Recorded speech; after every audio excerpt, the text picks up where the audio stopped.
Buenas tardes, compañeros y licenciada. Nosotros somos el grupo correspondiente a exponer sobre la teoría del aprendizaje significativo por David Oswell. Pero es importante que sepamos quién fue él y qué sostiene la teoría.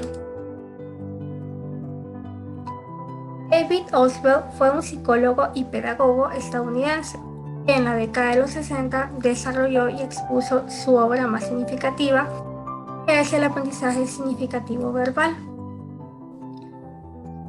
Esta teoría sostiene que el individuo aprende recibiendo información verbal relacionándola con los conocimientos previos que todo individuo lleva consigo, y de esta forma da al nuevo conocimiento un significado especial. Asimismo, debe de respetarse la relación lógica entre ellos. En resumen, esta teoría utiliza conocimientos previos del alumno para construir un nuevo aprendizaje, pero estos nuevos constructos deben de irse implementando secuencial y lógicamente de los saberes previos del alumno. Pero antes de adentrarnos a los aspectos más profundos de esta teoría, veamos un video explicativo.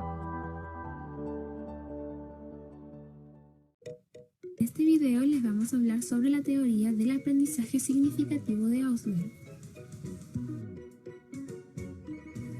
David Oswell fue un psicólogo y pedagogo estadounidense, que nació en el año 1918 y falleció en el año 2008. Oswell desarrolló la teoría del aprendizaje significativo en el año 1963 y es una de las principales aportaciones de la pedagogía constructivista.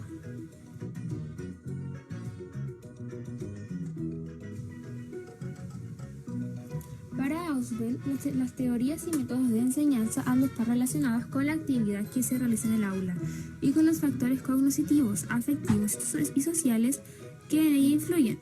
Su teoría del aprendizaje significativo verbal supone la necesidad de tener en cuenta los conocimientos previos del alumno para construir desde esa base los nuevos conocimientos, respetando la relación lógica entre ellos. Para Oswell existen tres tipos de aprendizaje significativo. Tenemos el aprendizaje de representaciones, que es el más elemental y consiste en atribuir significados a determinados símbolos.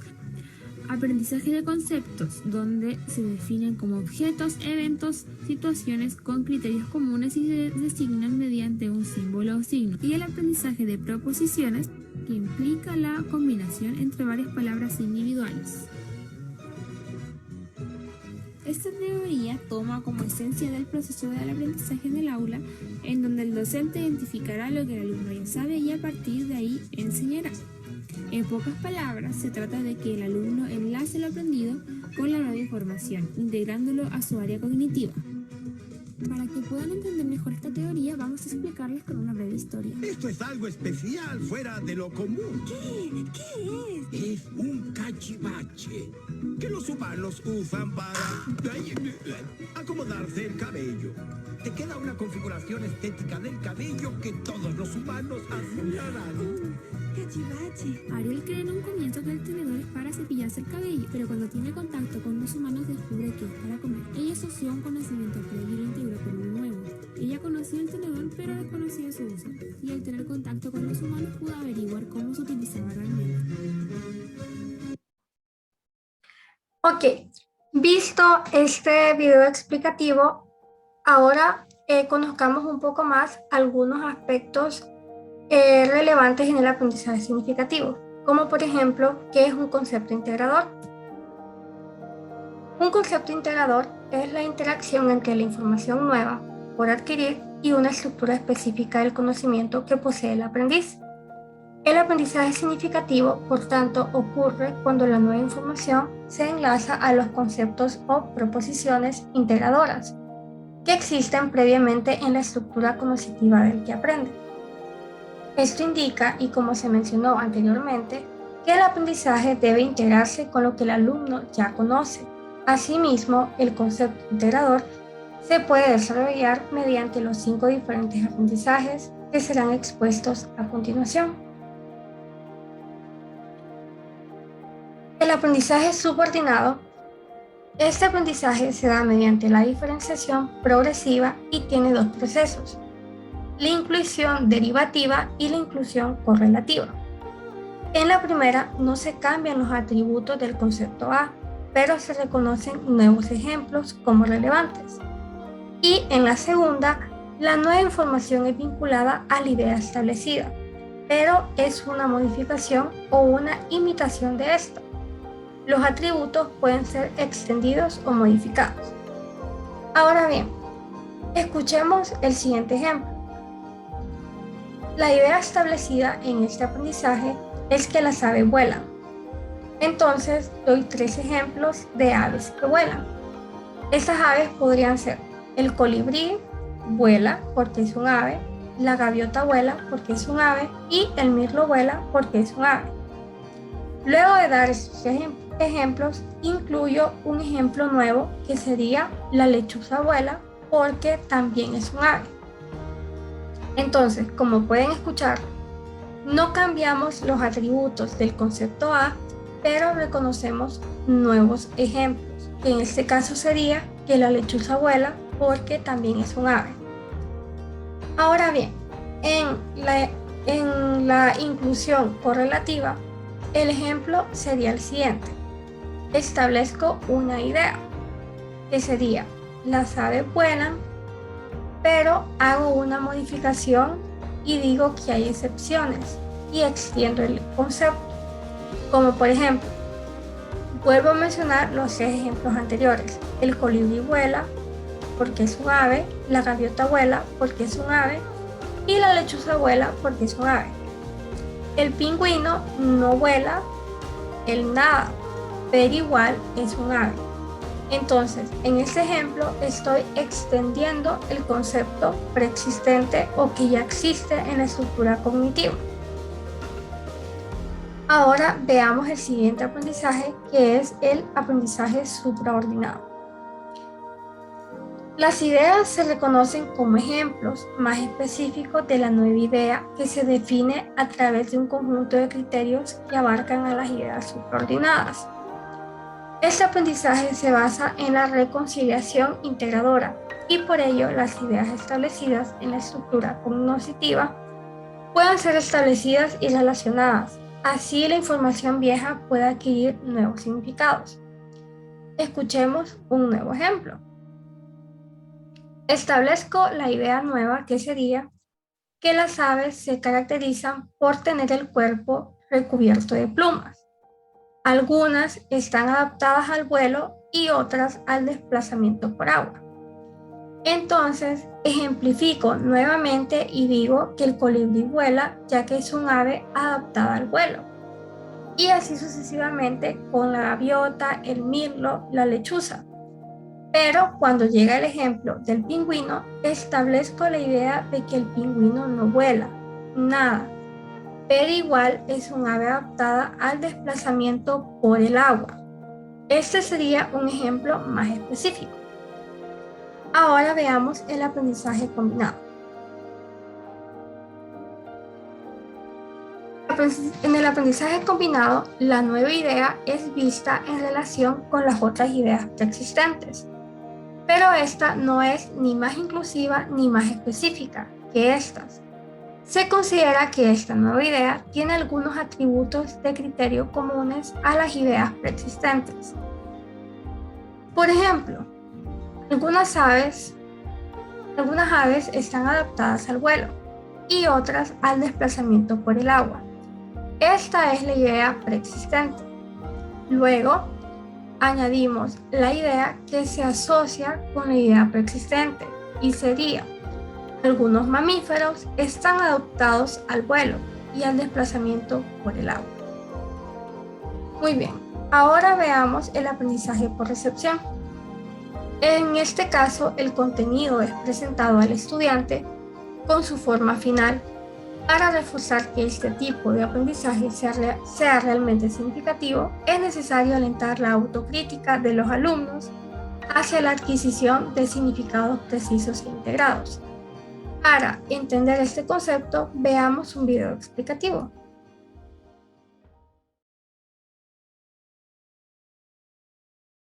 No, esto viene a mejorar las cosas. Ya no podrás bajar más. Ahora irás solo hacia arriba. Quisiera saber cómo. Educándote, usando esa cabezota para estudiar. ¿Y de qué servirá eso?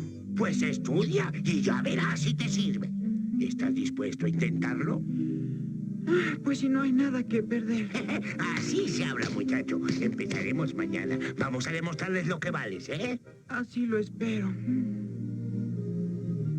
Bueno, antes que nada, hijo, tendré que quitarte de la cabeza todas estas ideas medievales y retrógradas. Hay que dejar libre el camino a las ideas nuevas. Hay que estar consciente de los fabulosos descubrimientos del hombre en los siglos venideros. ¿Y comprendes? Eso será una gran ventaja. ¿Qué ventaja ni qué pamplina? Si el chico va por allí diciendo que el mundo es redondo, ¿lo van a creer lunático? ¿El mundo es redondo? Sí, es redondo. Y también está rodando. En el futuro se hará redondo. No. El mundo ya es redondo, pero el hombre lo descubrirá hasta dentro de varios siglos. Y también va a descubrir que el mundo es solo una pequeñísima parte del universo. ¿Universo? Uy, solo estás confundiendo, chico. Si sigues así, lograrás confundirlo tanto que pronto no sabrá ni cómo se llama. El hombre recurre al pasado para aprender. La historia no se puede enseñar al revés, Merlín. Las cosas que no han pasado no se pueden comprender. Ya, basta. Muy bien. Ya que eres tan sabio, Arquímedes, te dejo el campo libre. Tú eres el maestro ahora. De ahora en adelante el discípulo es tuyo. Bien. De ahora en adelante, Grillo, harás lo que yo te diga. Sí, señor. Muy bien. Para empezar, quiero que leas todos esos libros. ¿Todos esos? Eso, amiguito, es una montaña de sabiduría. Pero es que yo no sé leer. ¿Qué? Y supongo que tampoco sabes escribir. No, señor. ¿Qué es lo que sabes? Pues... Ya, olvídalo. Empezaremos por el principio, el abecedario. Primero la A y luego la B. Y un medio círculo es la C. Merlín, mire, ya sé escribir. Ah, sí. Qué bueno, hijo mío. Envidia es lo que tienes, viejo carrascaloso. Adelante. D, E, F y ahora la G. ¿Ya ves qué fácil es? No, Grillo. ¿Para qué te sirve la cabezota que tienes? ¿Cómo esperas aprender si no la usas? Ok, como pudimos observar en este video, Marlene se dedica a exponer una temática ya procesada y elaborada. En el caso del niño, él solo se tiene que recibirla y memorizarla a través de la exposición constante a ella.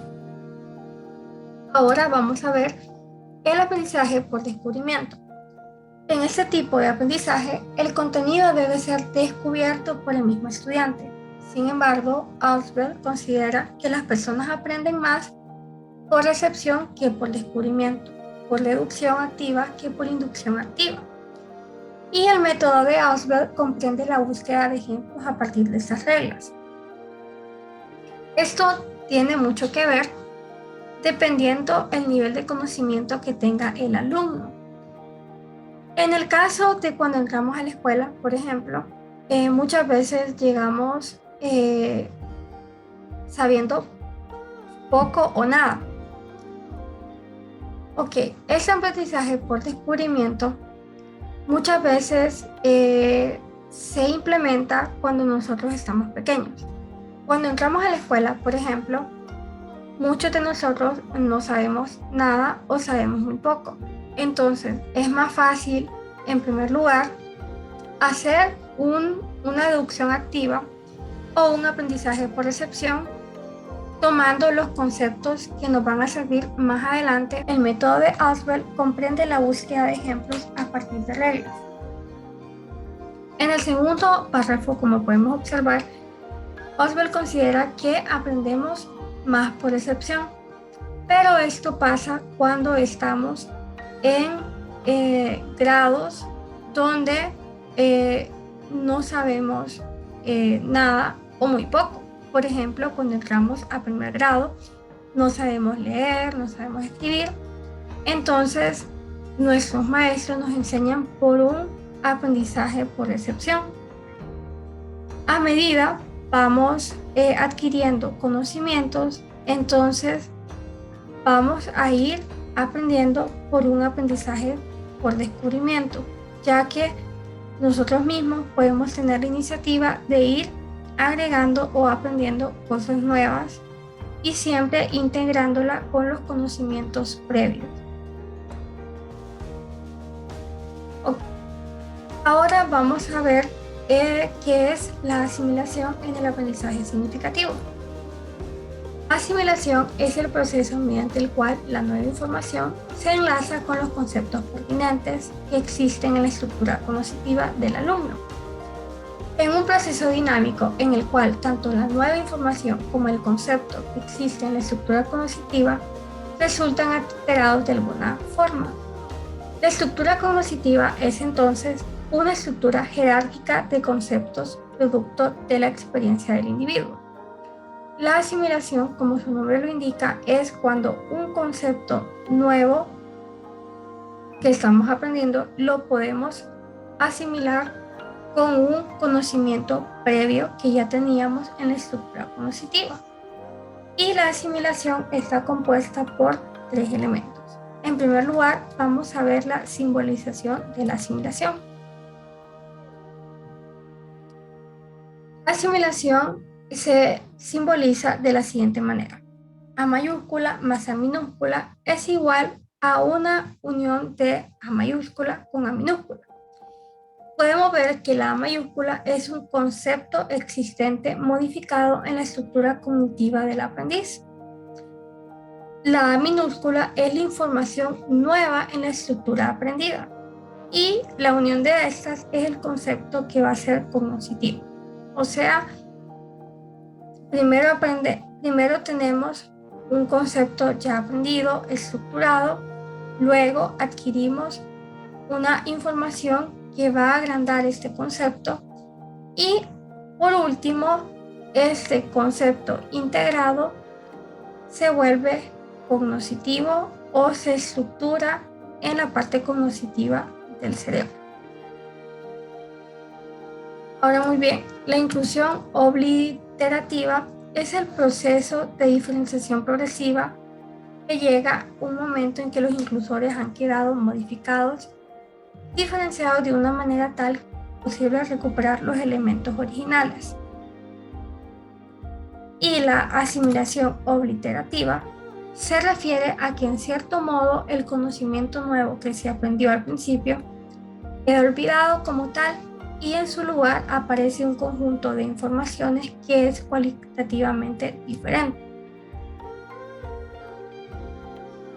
Luego Ausubel nos divide sus tipos de aprendizaje. Él distingue 3 tipos de aprendizaje significativos, que son los siguientes: el representacional, el de conceptos y el proposicional. Para entender estos tipos de aprendizajes, vamos a ver un video explicativo.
Muy bien, estos serían los tipos de aprendizajes propuestos por Ausubel.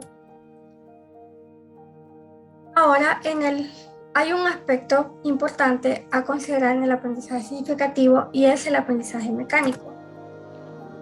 El aprendizaje mecánico es importante en el punto de que para asimilar conceptos con nuevas ideas, estos conceptos ya tendrían que estar previamente conocidos por el alumno y estos conceptos estarían integrados en el aprendiz a través del aprendizaje mecánico. Sin embargo, en el aprendizaje memorístico, la incorporación de conocimientos es arbitraria y débil y por ello se pierde con facilidad. Por eso, anteriormente, cuando estamos examinando el aprendizaje por recepción y por descubrimiento, se tomaba en cuenta la importancia y la relación que hay en el aprendizaje por recepción con el aprendizaje mecánico, ya que para obtener un aprendizaje significativo deben haber en el aprendiz una base de conceptos establecidos en las estructuras cognitivas. Ok, asimismo, Ausubel menciona algunos puntos importantes en su teoría, y es que él considera que para facilitar el aprendizaje significativo, las variables más importantes a ser consideradas en la estructura cognitiva son las siguientes. Número 1, existencia de ideas de anclaje pertinentes al área del conocimiento en consideración en un óptimo nivel de generalidad, inclusividad y... Número 2, es el grado en que esas ideas se pueden discriminar de los conceptos y principios similares y diferentes, pero potencialmente confusos, que aparecen en el material por aprender. Y número 3, la estabilidad y claridad de las ideas de anclaje. Estos serían los puntos importantes que Ausubel considera en su teoría. Ahora, muy bien, ¿cómo esta teoría se va a aplicar en la enseñanza? Para Ausubel, las teorías y métodos de enseñanza han de estar relacionados con la actividad que se realiza en el aula y con los factores cognitivos que en ella influyen. Asimismo, al ser esta teoría influenciada por la teoría cognitiva de Jean Piaget, en la enseñanza el educador debe procurar seleccionar, organizar, presentar y trasladar el contenido de la materia de estudio de manera que se adecue a la etapa de desarrollo de los alumnos. Como todos sabemos, la teoría de Jean Piaget establece algunas etapas en las que nos desarrollamos cuando estamos niños. Entonces, los alumnos que están en la etapa operacional concreta han de depender de experiencias empíricas concretas para entender proposiciones abstractas de modo intuitivo. Y los alumnos que están en una etapa de operaciones formales han de trabajar con conceptos, aprendiendo las proposiciones nuevas, captando de manera directa las relaciones en que se requieren comprensiones abstractas. Ahora, muy bien, retomando el primer párrafo que nos menciona que las teorías y métodos de enseñanza han de estar relacionados con la actividad que se realiza en el aula y con los factores cognitivos, afectivos y sociales que en ella influyen, tenemos que tener bien en cuenta que el papel del maestro o de quien está educando es muy importante en la relación con el niño que está aprendiendo. Vamos a ver un video que nos habla más a detalle sobre esto.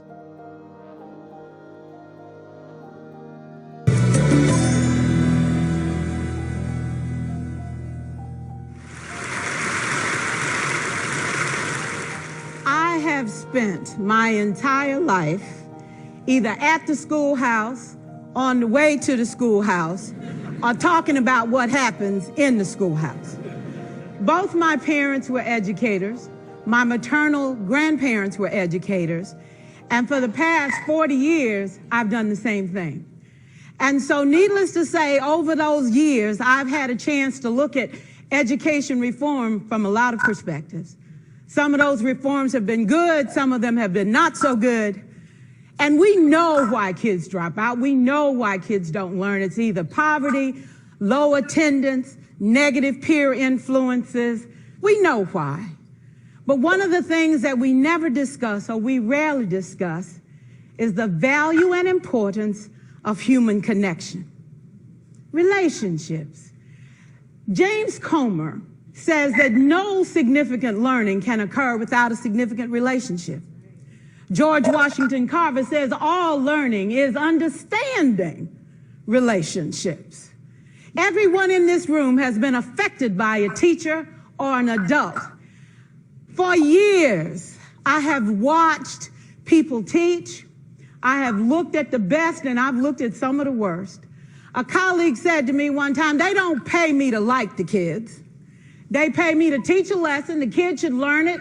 I should teach it. They should learn it. Case closed.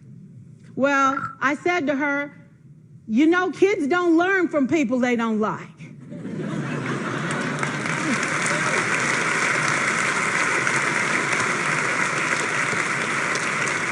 She said, that's just a bunch of hooey. And I said to her, well, your year is going to be long and arduous, dear. Needless to say, it was. Some people think that you can either have it in you to build a relationship or you don't.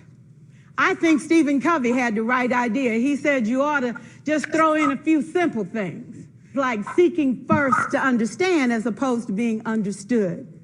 Simple things like apologizing. You ever thought about that? Tell a kid you're sorry, they're in shock. I taught a lesson once on ratios. I'm not real good with math, but I was working on it.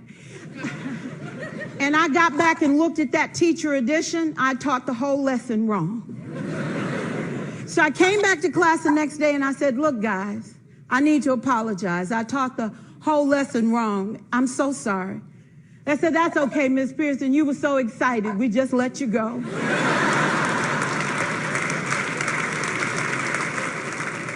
I have had classes that were so low, so academically deficient that I cried.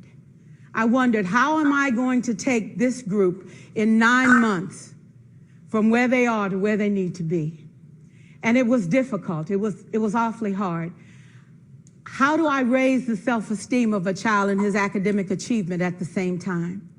One year I came up with a bright idea. I told all my students, you were chosen to be in my class because I am the best teacher and you are the best students. They put us all together so we could show everybody else how to do it. One of the students said, really?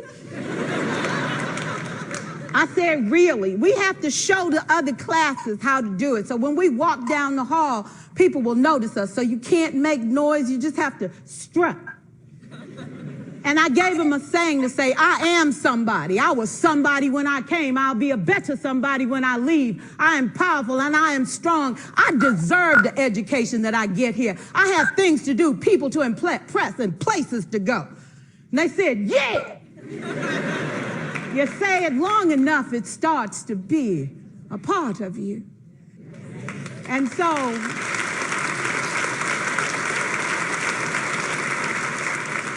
I gave a quiz, 20 questions. Student missed 18. I put a +2 on this paper and a big smiley face. He said, Miss Pearson, is this an F? I said, yes. He said, then why'd you put a smiley face? I said, because you on the roll. You got 2 right, you didn't miss them all. I said, and when we review this, won't you do better? He said, yes, ma'am, I can do better. You see, -18 sucks all the life out of you. +2 said, I ain't all bad.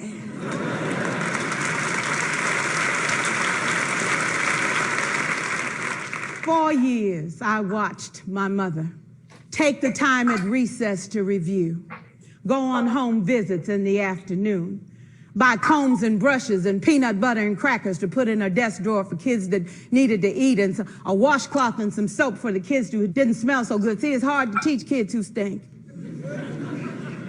And kids can be cruel. And so she kept those things in her desk, and years later, after she retired, I watched some of those same kids come through and say to her, you know, Miss Walker, you made a difference in my life. You made it work for me. You made me feel like I was somebody when I knew at the bottom I wasn't. And I want you to just see what I've become. And when my mama died 2 years ago at 92, there were so many former students at her funeral. It brought tears to my eyes, not because she was gone, but because she left a legacy of relationships that could never disappear. Can we stand to have more relationships? Absolutely. Will you like all your children? Of course not.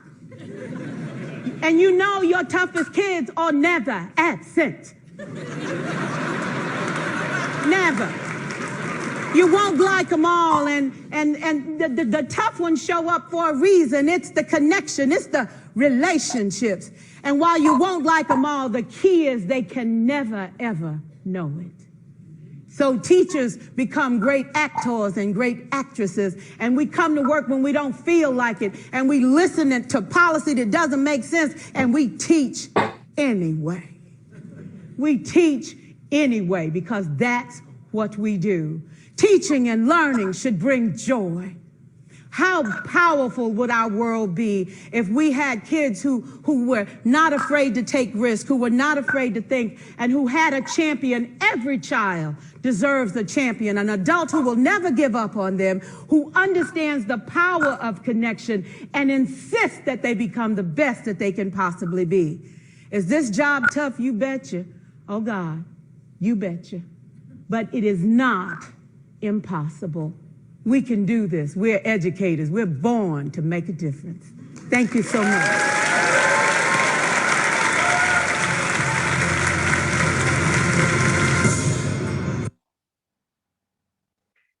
Ok, este video en lo personal me encanta mucho, ya que te muestra cómo nosotros, si en un futuro llegáramos a ser educadores, podemos influenciar a los niños que están aprendiendo. Como aquí lo estábamos mencionando, existen factores afectivos y sociales, y en el punto de vista psicológico nosotros somos seres biopsicosociales. Entonces es importante estimular esas partes de cada persona. Muy bien, dentro de la enseñanza hay un concepto de la organización del contenido programático. Este concepto consiste en la identificación de los conceptos básicos que están implícitos o explícitos en una tarea no trivial. Cuando se resuelve esto, hay que prestar atención a la organización del material de enseñanza en unidades secuenciadas, lo cual se logra mediante algunos principios. Ok, estos principios son 4. El primero es la diferenciación progresiva. Este principio consiste en el material que se va a proporcionar al alumno. El número 2 es la reconciliación integradora. Cómo este material se va a integrar en lo que el alumno ya sabe. Número 3, la utilización de organizadores previos y organización secuenciada. El alumno, mediante lo que ha aprendido, puede utilizar algunos elementos como ser mapas conceptuales, resúmenes, lluvia de ideas, para describir o analizar lo que ha aprendido anteriormente. Y luego se hace la consolidación, que prácticamente estos conceptos se vuelven una estructura cognitiva.